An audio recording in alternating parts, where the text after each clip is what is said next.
Bueno, vamos a meternos de lleno con el tema que ha sido el tema de la semana, los linchamientos que se están, de los que tanto se hablan, que lo aclaramos al inicio del programa.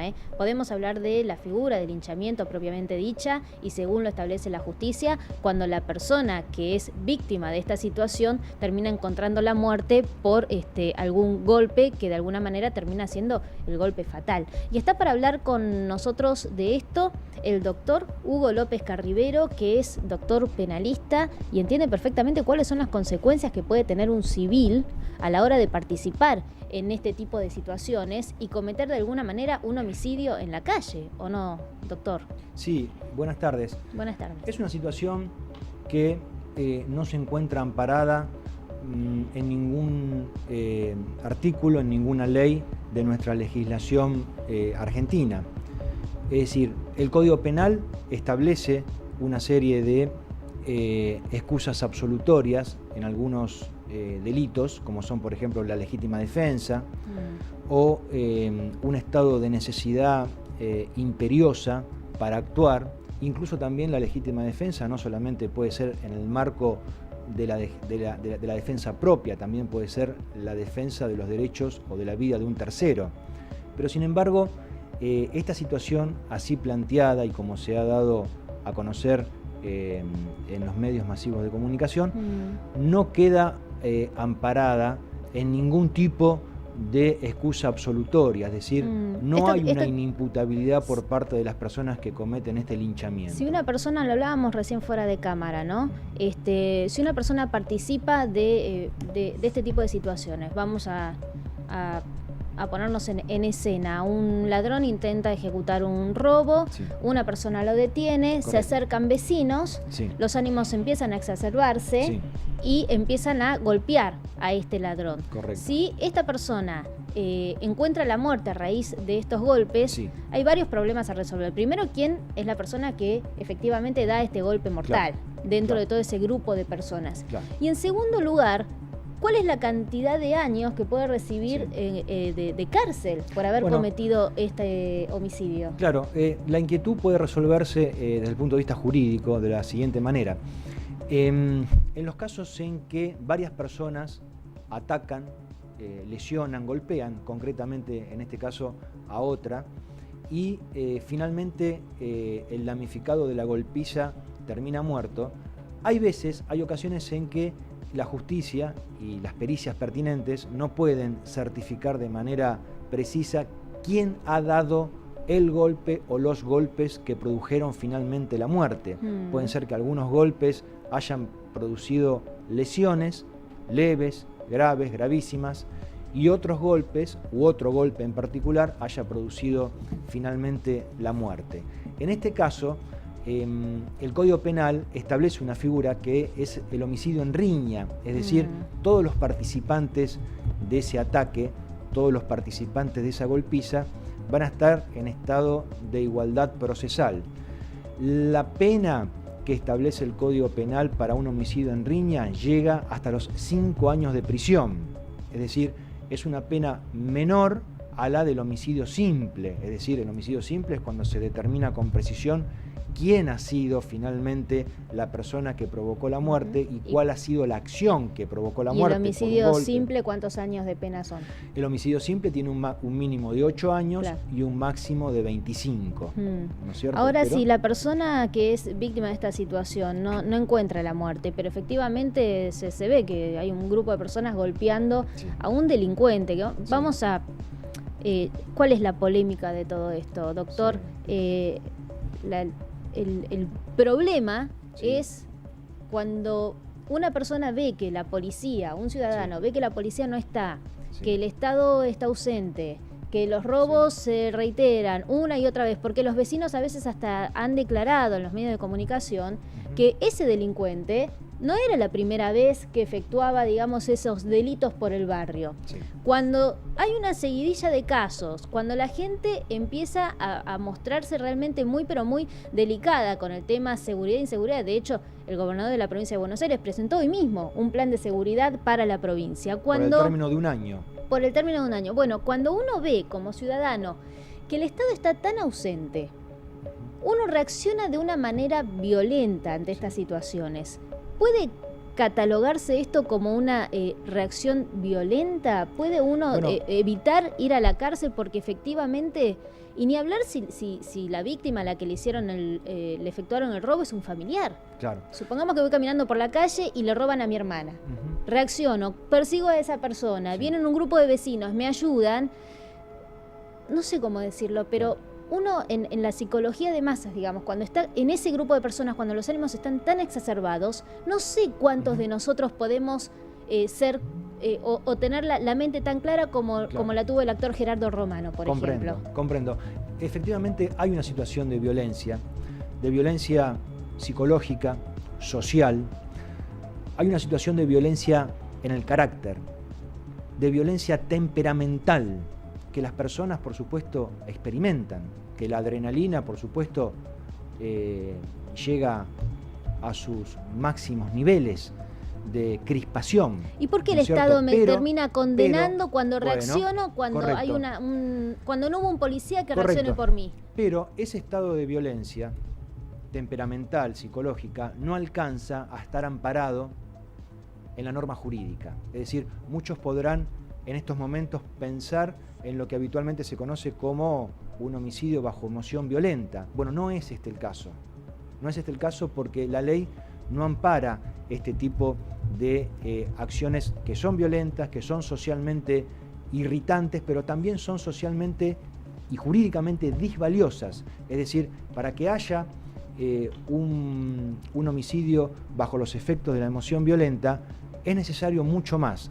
Es necesario que por poco la persona que propina la golpiza, por poco no pueda comprender la criminalidad del acto ni dirigir sus acciones, que estamos muy lejos de ¿Pero cómo se determina eso, doctor? A través de las pericias. Pero veamos un ejemplo concreto. Un ladrón roba un reloj a una persona y otro grupo de ciudadanos deciden en primera instancia detenerlo. Sí. Ahora, como el ladrón se comporta de una forma como los ladrones se comportan, ¿no? Ese es un escenario. Hay un escenario de detención que sí está amparado por la ley, ¿no es cierto? Cualquier ciudadano civil está facultado, dentro del marco legal, a detener, a inmovilizar y a poner a disposición de la justicia o de la policía a una persona que en forma infraganti está cometiendo un delito. Ahora, vamos a suponer que este ladrón detenido por estos ciudadanos, empieza a insultarlos, se les empieza a reír en la cara, empieza de alguna manera a mofarse de la situación porque sabe, como ocurrió en el caso del actor Gerardo Romano,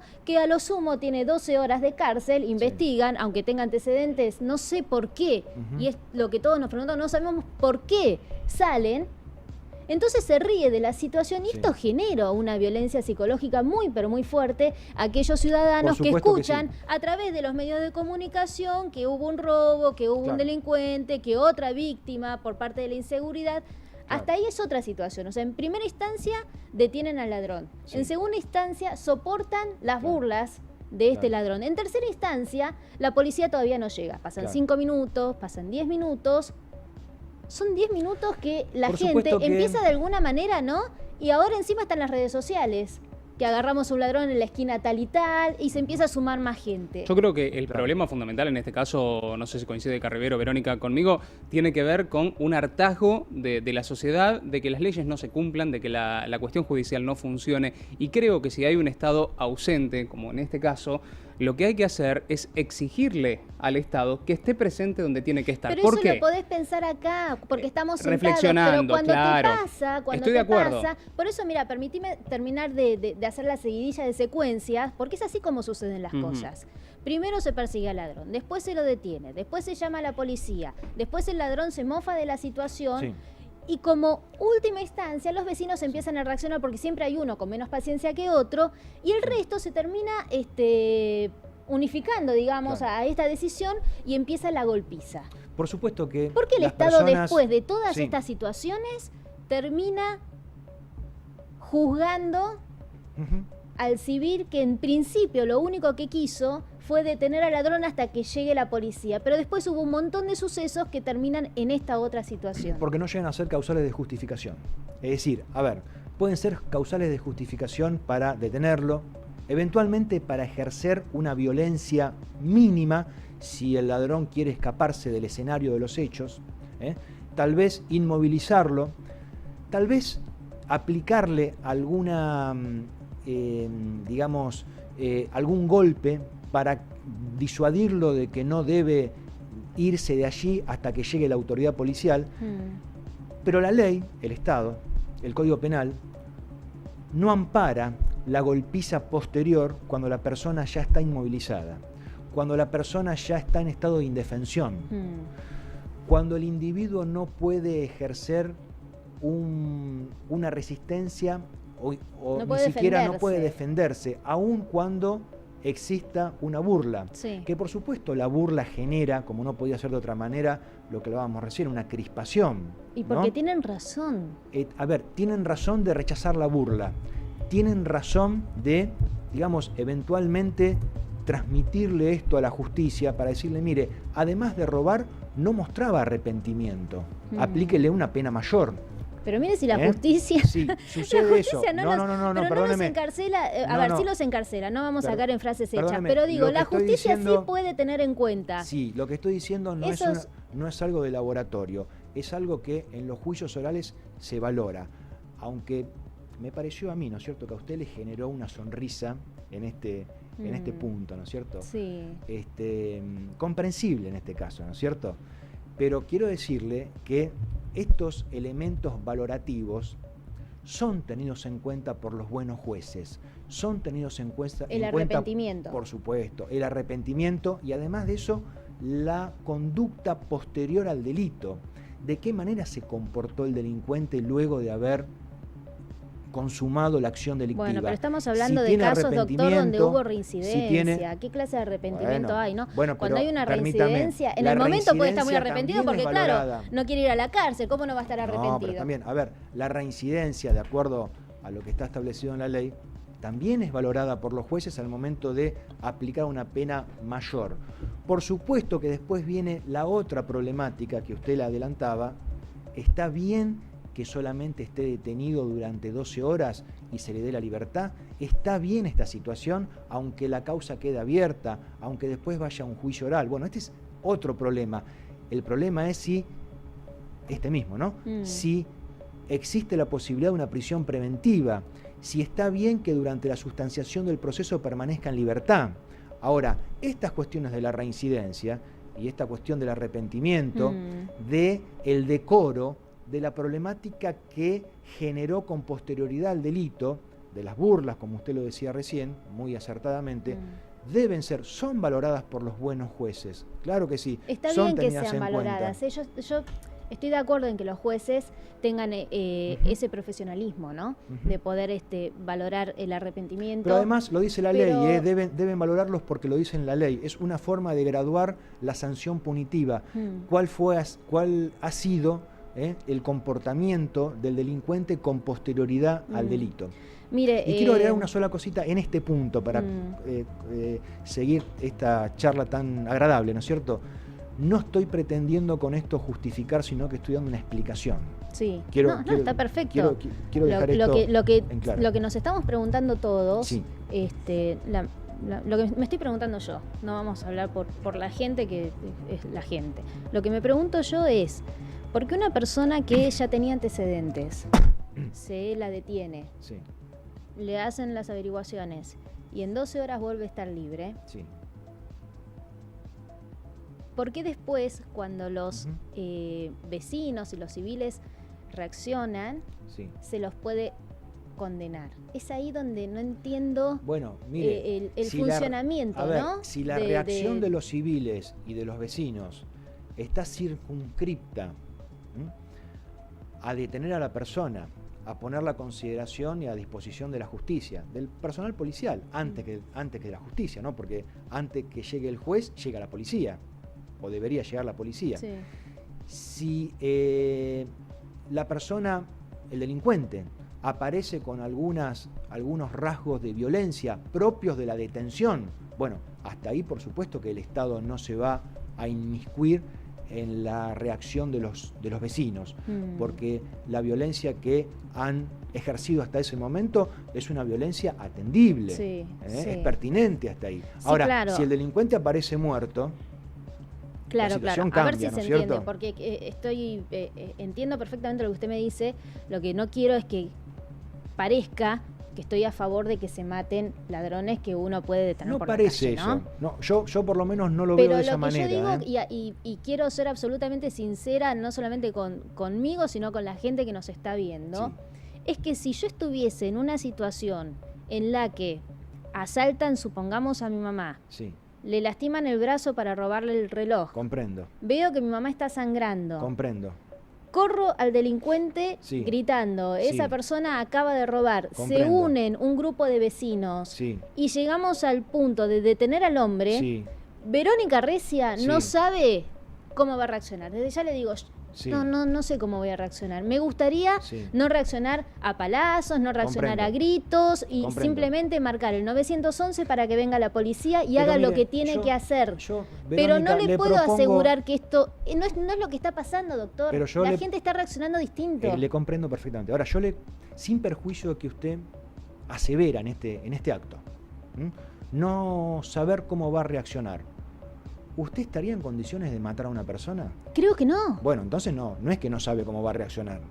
Pero es que, Sabe mire, cómo va a reaccionar, por lo menos sabe lo que no va a hacer. mire, hubo una situación menos sabe hace un eso, tiempo lo que no va a atrás hacer, ¿no es en cierto? donde Lo que no un haría, niño, porque es cierto lo que decía Verónica, ¿no? En esa circunstancia también influyen otros factores donde uno se ve tal vez acorralado por la situación y reacciona de una manera que no es la que uno son actuaría situaciones normalmente. que nunca vivimos. Sí, He sí, sido yo le víctima comprendo, a mí me pero- quisieron pero robar el sabe- celular sentada en un kiosco Yo le quiero, con mi mamá. le Un quiero nene, proponer el permítame que siguiente le cuente ejercicio, esto. ¿no? Un nene que tenía no más de 8 años. Me amenazaba con un pedazo de vidrio. Con un pedazo de vidrio me amenazaba.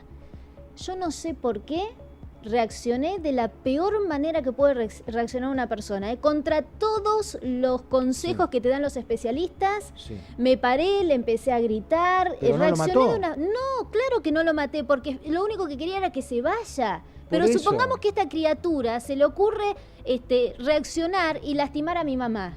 Ujú. ¿Usted se piensa que yo Bueno, voy a marcar el bueno, 911? bueno, No, pero lo espere, agarro, porque pero ahí- de los pelos. Pero Verónica, ahí estamos hablando de otra cosa. Ya hemos cambiado el foco de la discusión, me parece, o del debate o de la charla. Si esa persona pretende con un vidrio, con un cuchillo o con cualquier elemento lastimar a su mamá y usted la defiende a su mamá, ahí sí estamos en el marco de una legítima defensa, que no es la legítima defensa propia, Pero ¿y si es lo la termino, legítima defensa de un tercero. Se juntan un grupo Pero- de vecinos y terminan Sí. lastimando. Era un niño de lo que le estoy hablando. Era un Por niño eso de mismo, 8 años. por eso mismo. Termina Usted- perdiendo la vida esta criatura, ¿Y eso, supongamos. y eso está bien? Yo creo que está mal. Y está mal, por Pero está supuesto bien que está mal. vaya uno que no buscó esa situación a la cárcel por reaccionar de una manera que uno no desconoce que va a hacer. Por matarlo va a ir a la cárcel. Pero Es lo que supongamos, doctor, corresponde, supongamos que porque es lo no- que dice la ley. Y la ley en este sentido, no está desfasada como se piensa de la problemática social.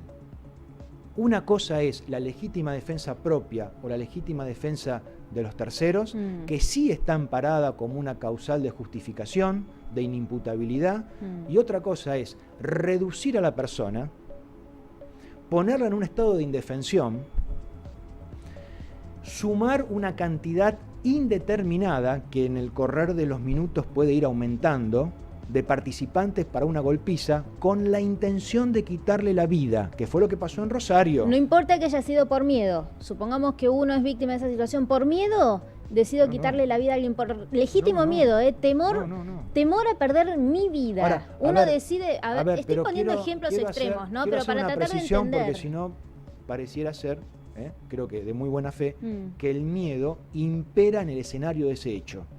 Y yo quiero, si usted me lo permite, Sí, cómo no. determinarlo al miedo, es decir, circunscribirlo. Circunscribir en una persona indefensa, en el piso, semiconsciente ya, o semi-inconsciente, sin posibilidad de pararse, sin posibilidad de huir, sin posibilidad de pedir auxilio para que no lo golpeen, Ni de defenderse. ni de defenderse. Teniendo en cuenta que en la medida que pasan los segundos, no ya los minutos, los segundos, las personas que lo agreden van aumentando en número. Es decir, hay pluralidad de agresores de manera constante y uniforme, en aumento. Sí.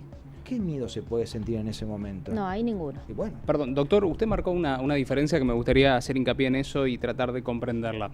Usted marcó, por ejemplo, un punto sería, en el caso de este chiquito de no más de 8 años, como contaba Verónica, en el caso de que ella se pusiese a gritar, que llegaran más vecinos, por esas casualidades de la vida, Verónica le da una patada a este chico y lo mata solamente por estar con varias personas y por haberlo reducido previamente, estamos hablando de un delito.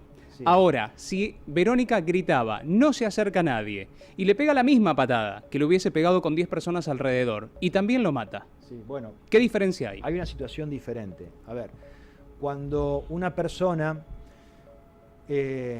propina un solo golpe, en principio uno, ¿no es cierto? Que no sean varios, un solo golpe a otra, con el propósito de lesionarla, con el propósito de darle un escarmiento, por ejemplo, porque ha sido protagonista de un robo desde hace pocos instantes. Amparados en la legítima defensa, ¿no? Yo no diría en la legítima defensa, Ajá, sino que se genera la situación de un homicidio preterintencional, claro, en el caso en que la persona fallezca. Claro. ¿No? Hay un homicidio preterintencional. Uno no tiene la intención de matar, pero no tuvo la intención de matarla. Razonablemente, el medio empleado y la virulencia que imprime en esa agresión no debería haber causado la muerte, pero finalmente por circunstancias casi ajenas a la voluntad de la persona, ¿sí? Termina matando a la persona agredida. Es lo que se llama un homicidio preterintencional. Claro. Que no es lo mismo. Que no es lo mismo que un homicidio simple y que tampoco es un homicidio, digamos, con el concurso premeditado de 2 o más personas, bueno, o de 10 personas. Está clarísimo, doctor. Lo importante es, para ya ir cerrando esta conversación, es que, bueno, tenemos que, de alguna manera, ser conscientes que puede producirse un desenlace que no esperábamos. Sí, claro. Entonces hay que, de alguna forma, tratar de poner paños fríos, ¿no? En la situación. Ahí está el tema. Comparto con usted que no se espera, pero que puede preverse. Entonces, ante la prevención, es necesario lo que usted dice, poner paños fríos.